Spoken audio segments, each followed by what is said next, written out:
Okay, Bava Batra and Gimel Amud Bet. Do you know this sugya? This is perhaps the most, in all of Shas, the most fantastic, outrageous, unbelievable, difficult to understand, I got it in the whole Shas. And we have the tzchut of learning it this week, hopefully next week as well. It's the stories of Rabbah Bar Chana. There's a series of 21 stories. Rabbah Bar Chana is the author of most of them. There's also a few others by Rabbi Yochanan and others, where he tells these stories that the Achronim and the Rishonim, they spill much ink trying to understand what exactly is being discussed. What is he talking about? These stories there's lots of very big numbers, huge animals, impossible scenarios that are described. And it's kind of a great place to discuss almost like on a higher level, something that we've never really zoomed out and talked about, like an introduction to Agada, which is about, how are you meant to learn Agada? In terms of, is it literal, is it metaphorical, or is kind of the classic introduction to Agada in the Gemara and in the Midrash. So I figured I'd spend a few minutes on that as an introduction to the sugya, because all the Achronim spend a lot of time talking about it, but not really dwell on it, because I think at this point we've kind of touched on that broader topic a few times, and then really just focus on learning. Thank you, the parish of the Eitz Yosef on the first two stories this week, where the Eitz Yosef paraphrases the Gra. The Gra has a whole parish on these stories in particular, where he really tries to understand the deeper meaning behind the stories of Rabbah Bar Chana. The Eitz Yosef, I think, paraphrases it. We'll spend time learning him, but there's a lot of other parushim as well that one could learn. The Marasha goes on and on about it. The Ritva has some things to say. So that's what we'll do. We'll spend hopefully the first kind of third of this year just pinpointing, touching on some of the different approaches to Agada in general, and then we'll look at kind of two different ways to learn Agada, and then we'll delve into the Eitz Yosef's kind of commentary on the first two stories of the 21. And my thought is next week to learn maybe a few more stories, and then not do all 21 of them. Maybe then the following week we'll move on to the next topic. But feel free to learn it on your own. All right, so the Gemara Bava Batra and the Ein Gimel Amud Aleph. Amud Bet. Okay, the first of the 21 stories. Amar Rabbah, Aishtaru li נחותי yama. So sailors one time they told me, Hai Gala de mitava lesfina mitchaze ki tzutzita denura chiyorta beresha. So there's a certain type of wave that sinks ships, that at the top of the wave it has this white flame, or this white fire at the tip of the wave. And it threatens to sink the boat. It's a very big wave and strong wave, it sinks the boat.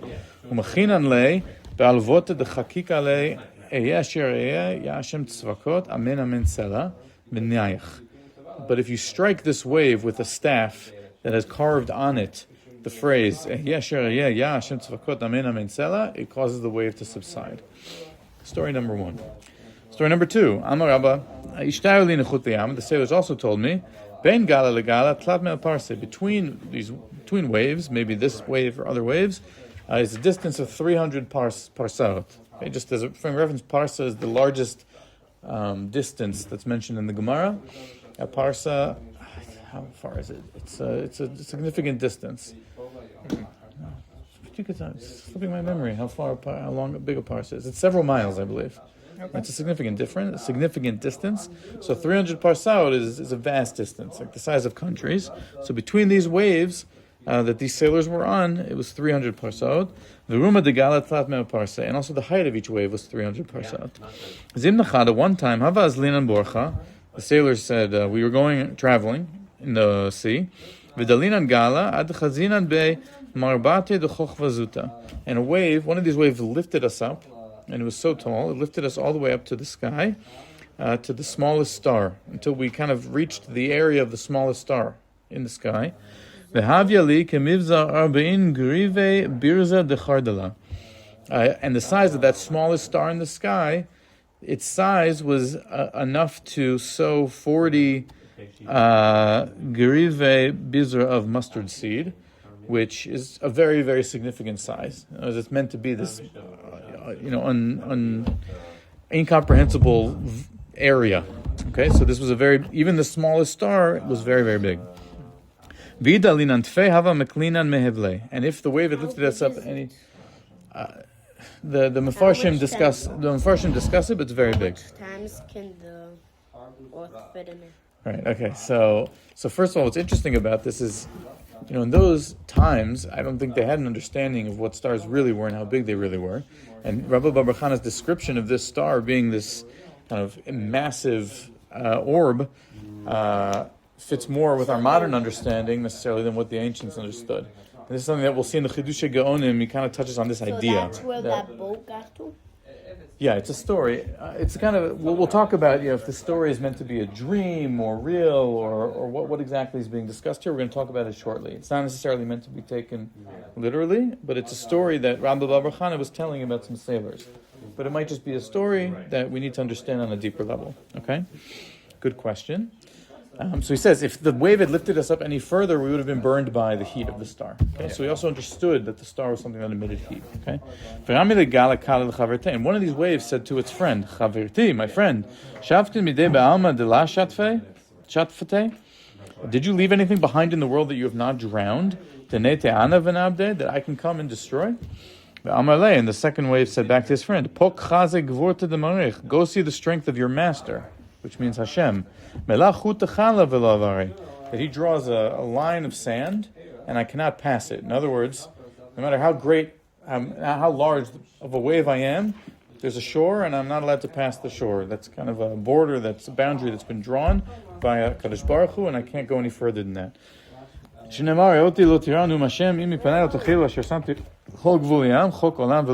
brings a pasuk for it. Okay, so these are the first two stories. And I'll say, these are not even close to the craziest ones. There's much, we'll see in the Hemshech, there's crazier stories. That was his name, Rabbah Batra. Okay? So, are we meant to understand these stories? Like we said before, how are we meant to understand these stories? So the Rashbam in his parish, right, because Rashi doesn't have a parish on the end of Bava Batra. So the Rashbam in his parish, he just mentions, kind of a derech hagav, Kol hanei uvdei, all of these stories that we're about to see in Bava Batra, Tekachashi mishum marabu masecha Hashem. The goal behind them is to instill in us an appreciation and an awe of the greatness of creation. And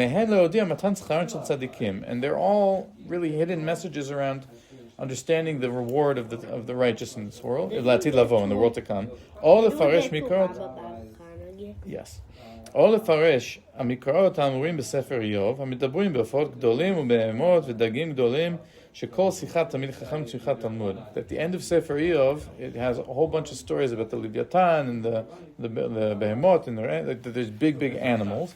A lot of these stories also have massive animals. So Rashbam says it's both to teach me, it's allegories perhaps about the reward of tzaddikim, to teach me about the greatness of creation, and also to help me kind of just as a pilpul of certain psukim in Sefer Yov. That's the Rashbam. The Ben Yehoyada addresses more directly kind of the question we raised. Yes? Where are we? Yeah. I'm reading now not from the Gemara, but from some Mefarshim that aren't on here yet. They're just on the page here, okay? The Ben Yehoyada says as follows: Hine noda kol ma'amarim elu lo dibru bahem dvarim kipshutan ela em divrei mashal. So the Ben Yehoyada says right out the gate that these stories are parables. They're not meant to be understood literally. Even if there are aspects of these stories that could be found in reality, so his claim is that Rabbah Batra, even if there's aspects of the story that can be found in reality, Rabbah Batra just uses those in order to kind of root his parable in something that's understandable in the world, but that even that isn't meant to be taken as a description of an actual physical reality, but rather something allegorical. Right? This is meant to be a way to understand the parables of the Chachamim.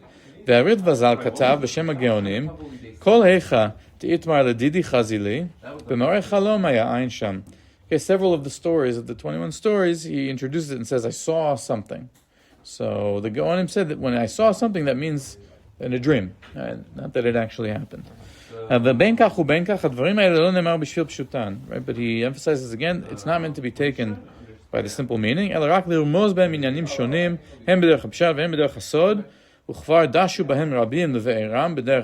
Many tried to explain the deeper meaning of these stories. Okay, and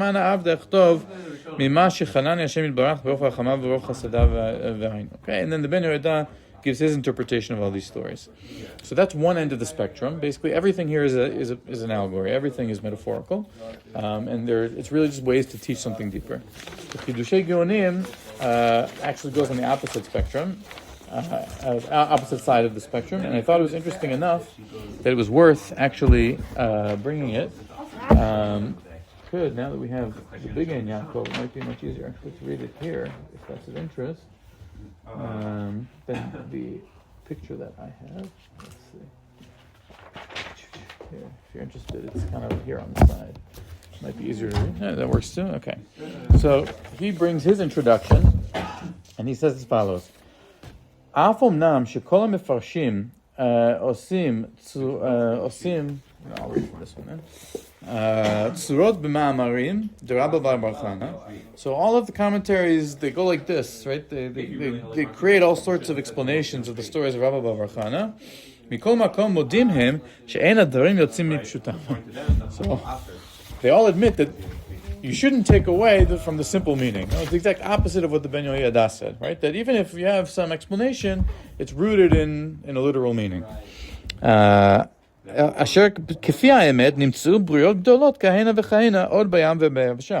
these massive animals that are described, they exist in the sea and on land. And people who have read works that were written about nature, the nature Gashtichta, which means natural history in Yiddish. So people who've read works by modern scientists about natural history, won't be surprised about these things. Right? We ourselves have seen some of these things.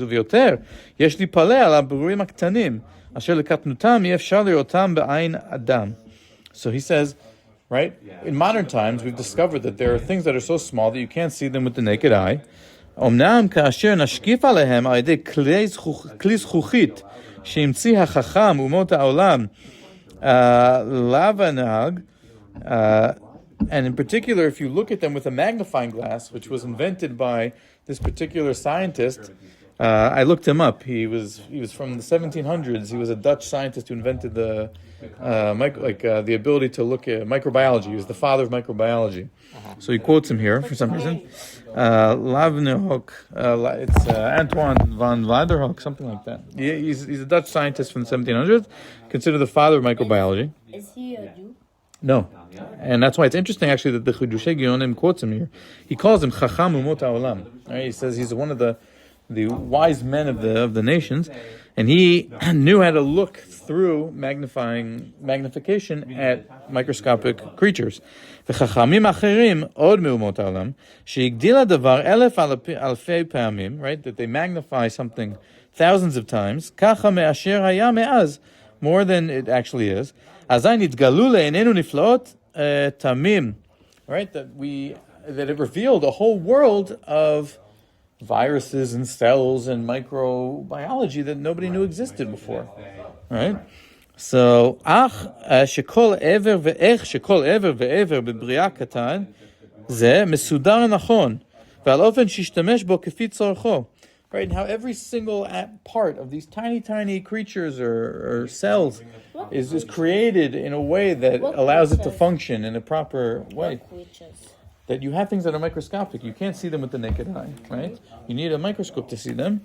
But still, the way that's something so small that you can't even see it, every part of it is built in a way that allows it to function. Every part of it has a purpose. But that shows the gadlut of Hashem. That's the point that he's making here. More impressive than so he says that's more impressive than these humongous creatures that everyone's so worked up about. How could Chazal talk about them, right? So that's the first thing he says here. So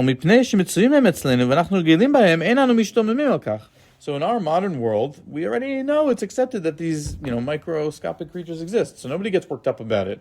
Yet people are still getting worked up about these humongous creatures. But he says, if he doesn't say this explicitly, at least not that I was able to see, but I think his argument is, if you had told me 400 years ago that cells and viruses and existed, you would have had the same reaction to that as you are having to the stories of Chazal about extra big animals. Okay, so that's one point that he's making. כמו שלא יפלא בעינינו שהשמש והירח מאירים לארץ ולדרמי עליה בכלל. ואף אמנם שישתומם כל אדם בריאות נר אחד העשויים מידי אדם, שיהיה מאיר רק במשך פרסה אחת. He says if a person made a candle that was big enough to light up a parsa of distance, parsa is a large distance. I think it was a few miles. I don't remember exactly. I could be wrong with that. So you'd say, how did you make a candle so big?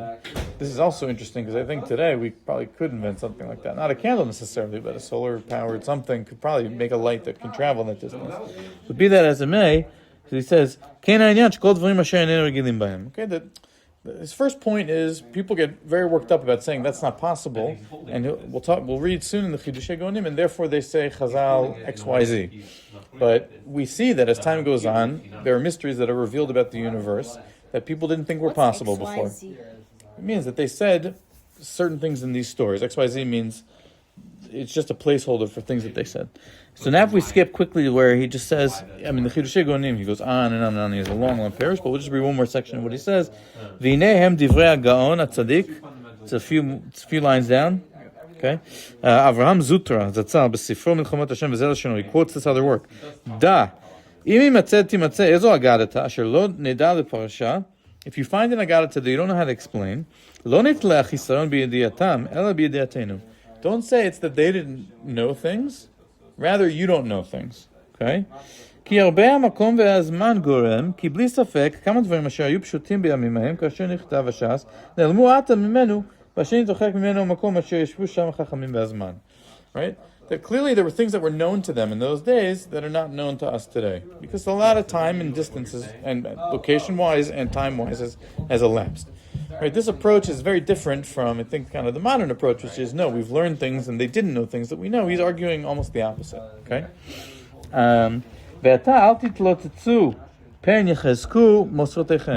Don't mock lest your chains be strengthened. Right?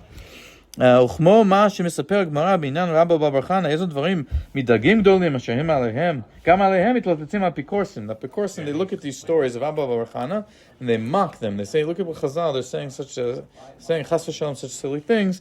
Don't be like that. אבל כל מי שידע שמץ דבר מחוכמת הטבע, anyone who knows even a little bit of natural, here he says again, nater gashtichta, which is natural history in Yiddish, יראה היטב, כי רבא בר חנא לא דיבר חלילה דיבר הוללות. אלא מספר לנו טבע הדג הגדול שקוראים הולל fish, which is a whale in Yiddish.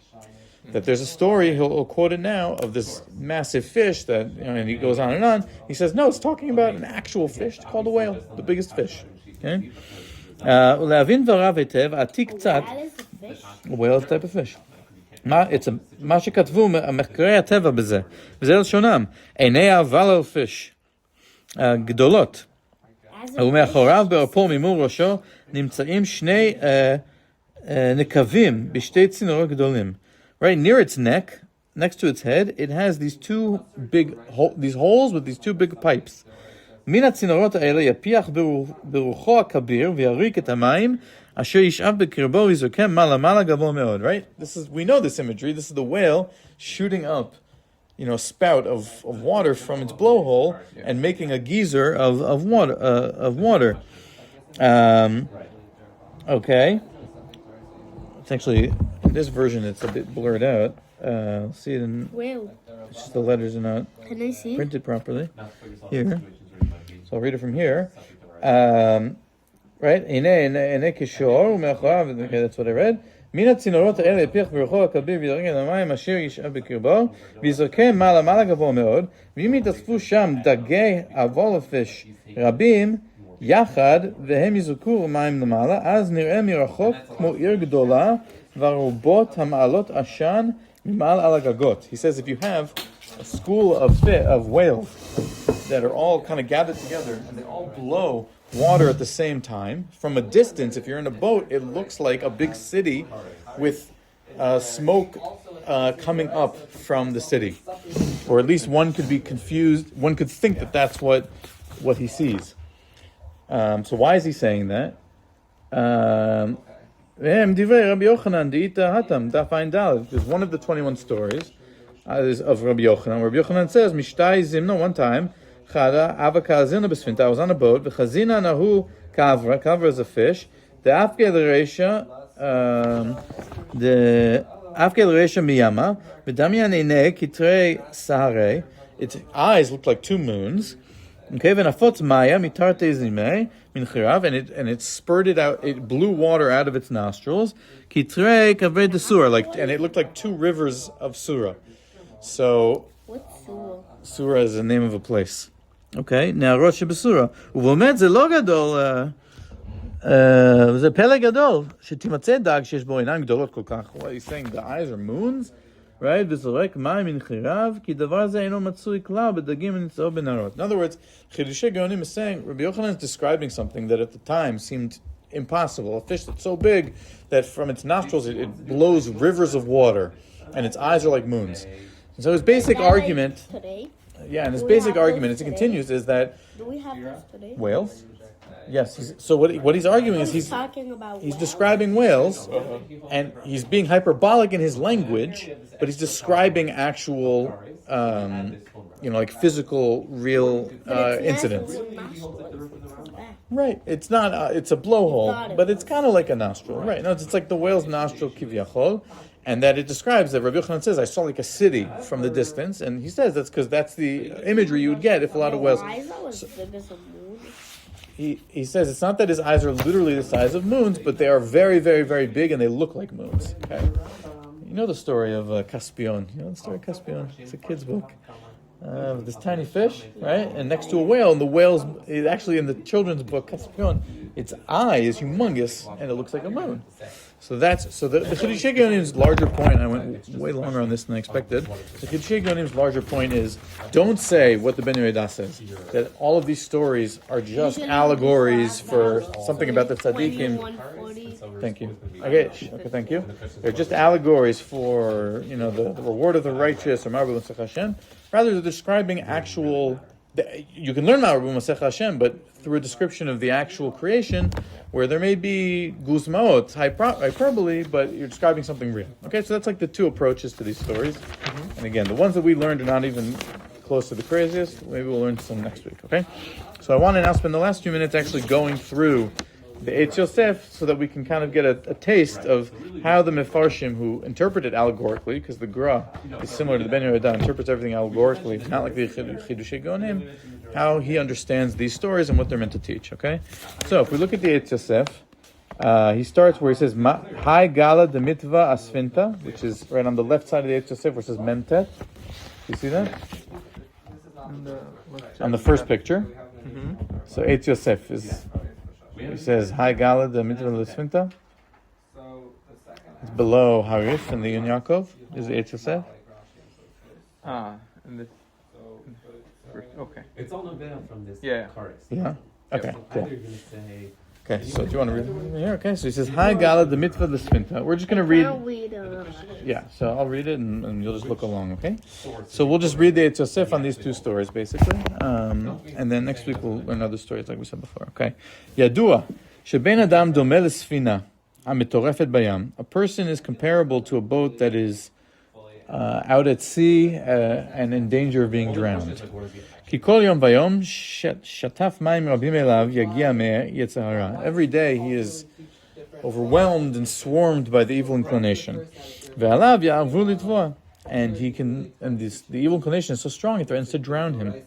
Ve'amar, tehai gala l'mitva l'sfina, mitchazid ki tzutita denurahu, hayetzer hara hadolek b'ven adam. So in the first story, he described there's this wave that at the top of the wave, it has this white fire at the top of the wave.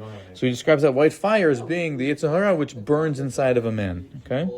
K'maaseh Rav Amram Chasida b'perek Atzar Yuchsin. This is a story in Kiddushin. She'amar Nura bi Amram. The story of Rav Amram, he had a moment of ta'ava. He wanted to go be secluded with a woman, and then he screamed out, there's a fire in the house of Amram, so that people would come run to him and stop him from committing an Aveirah. Okay, so we see that the Yetzer Hara is described as a fire.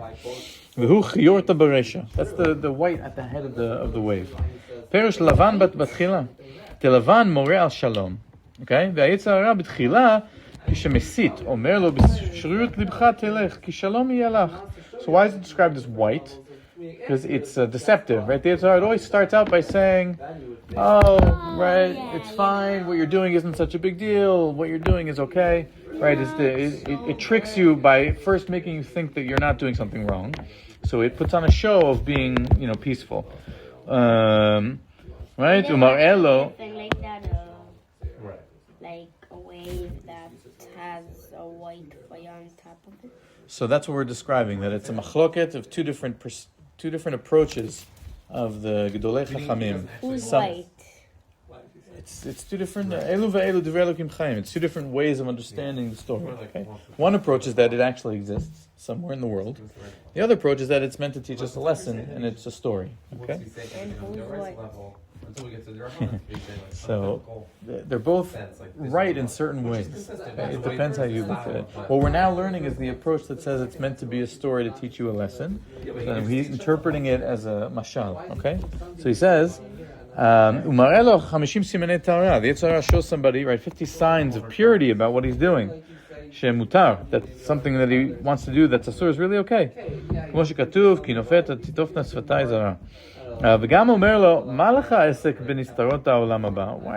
He says to a man, what are you dealing with worrying about the world to come and being a good person?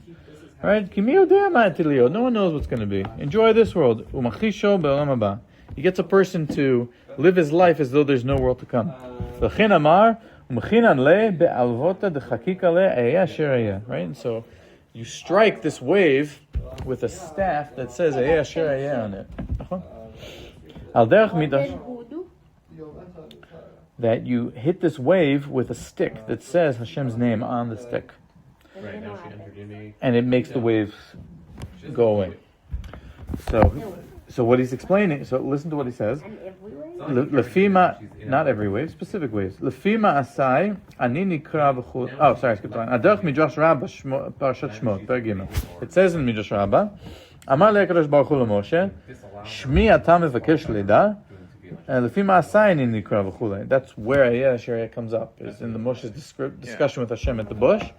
So, כשאני עושה מלחמה עם הרשעים, אני נקרא צבאות וכו'. רבי יצחק אמר לקדוש ברוך הוא למשה, אמור להם, אני הוא שהייתי, ואני הוא עכשיו, ואני הוא שעתיד לבוא. זה אשר היה means I'm the one that היה ויהיה, right? That's what it means. לכן אמר ומכין עלי, so why do you carve that on the stick? פירוש במקל וחקיקה לאשר היה, ורמז שהוא יהיה גם בעולם הבא. היה אשר היה, that I also exist in the world to come. And there is a world to come. And that way you can defeat the Yetzer Hara by reminding yourself that Hashem, who created this world, also created the next world. Okay? So that's why it says Yeshua. And then it says Hashem's name Yah twice. Shem Yah moreh al olam hazeh v'olam haba. Okay, u'makdim hayud lahei shel olam haba ikar. It says Yah because also to teach the idea that olam haba is the primary reason that we're here. And Hashem tzvaot meramesh yasem milchamot beresha'im. ואם יאמר, מי יאמר זאת? ואמר, אמן אמן סלע, אמן בעולם הזה, אמן בעולם הבא, סלע. לדעת אין לאמונה, לשלם לעולם הבא, לצדיק את צדקתו, לרשע רק כרישתו, וזה העניין. Basically, all the names of Hashem are different ways of alluding to the idea that Olam Haba is real and it's the primary purpose. And if you attack the Yetzer Hara with that, notice when the Yetzer Hara comes and says, commit this Averah, or have this ta'ava, if you remind yourself that this ta'ava is just for this world, but what really matters is the reward of the righteous in the world to come, that's a way of defeating the Yetzer Hara. So we can understand how he's describing the story of this big wave that threatens to overwhelm the boat with the white fire. If you strike it with the stick, it causes the wave to subside as being a metaphor for that idea. Okay? Okay? So that's the first story. And then he explains the second story, Eshta'u li נחותי. So the second story, if you remember, is the waves that are 300 parasot apart, and they talk to each other about destroying the world and the star that threatens to burn you. So, העולם הזה נקרא ים, והגוף נקרא אונייה. So here he says this world is like a sea, and the person is like a boat, similar to above. ועל ידה נשמה יורדת בים, בעולם הזה, ואותן שכל מעשיהן תמיד בעסקי העולם הזה נקראים יורדי הים. Right, and the people who are dealing with this world, they're called those who go into the sea. As you live in this world, you're dealing with this world. And the neshama is in the boat with you. Because they think about and deal with the chaos of this world. So he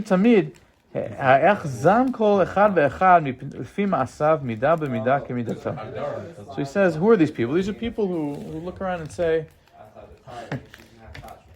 we're all too familiar with this, right? People who concern themselves by saying, oh, how does this person make a living? How does that person make a living? How much money does he make in Shimik? No, he said that's people who deal with the tapuchot of Olam Hazeh instead of dealing with Olam Haba, right? That they're tied down with the isuk of this world. So then he says, Ben Gala legala 300 parsa. Between each wave is 300 parsot. Da, ki kol galim hem tzarot hamitrakshot lavo leolam. Each wave is a tzoros that's going to come into the world. Kmo kol mishbarecha v'galecha alay avaru. Vehem shluchei Satan. These are the agents of the Satan. V'rashehem hem yud bet nisiim kol echad moshel chodesh echad. Yeah, there's 12 of them. Each one rules for a month of the year. V'chol yom v'yom. Where did he get 12 from? I guess it's an idea in the Midrash, maybe from Yishmael at 12 Nesiim. Okay, so we have this have it in the story. No, it doesn't. You're right. So I'm not sure where he pulled that idea from, but he claims that there's 12 agents of the Satan. Each one reigns for 1 month of the year. And the waves are metaphors for those agents. Each day they get stronger. So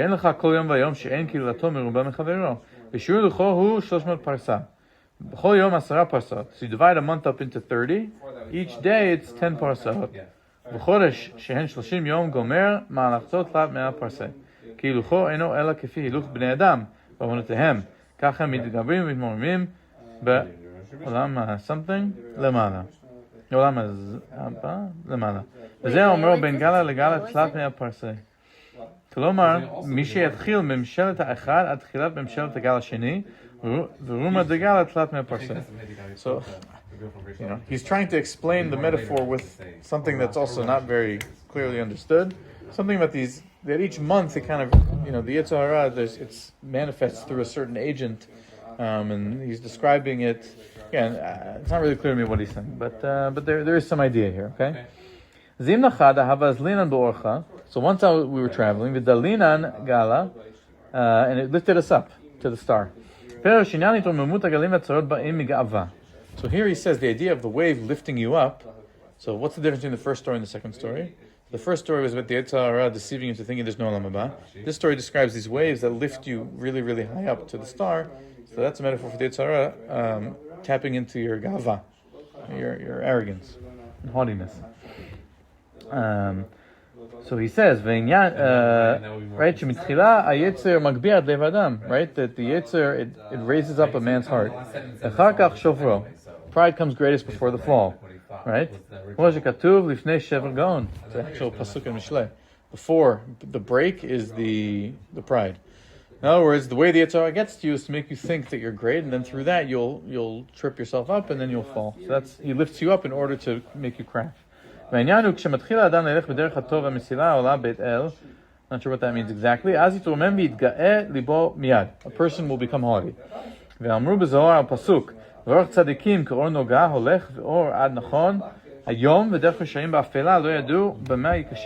a pasuk.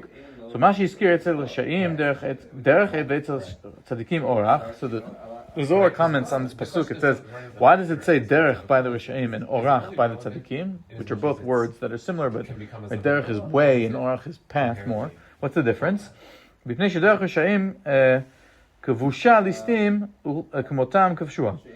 the way of the wicked, so it's taken over by bandits.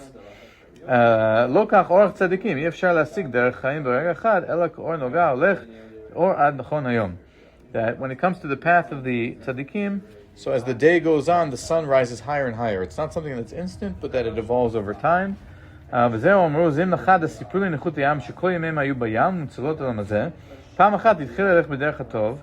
one time, these sailors, what they were trying to do is they were trying to be good people and go on the orach tzaddikim. But then the Yetzer Hara came and caused them to be haughty. Until lifted them up all the way to the stars. In other words, metaphorically, that they were so proud of the progress they had made in their spiritual journey of trying to be decent people that it caused them to be haughty. Okay? Haughty means, I'm so great, look at me. And that's a big problem. Okay? That if a person thinks that he's so great, that will cause him eventually to do avirot.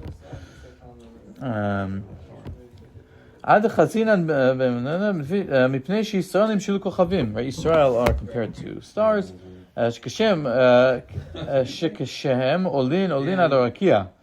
כמו שכתוב במגילה דף ט"ז. וכל שכן הצדיקים, נדמה לנחותי ים הקטן, שבנו גדול מאוד. I've been going now for a while.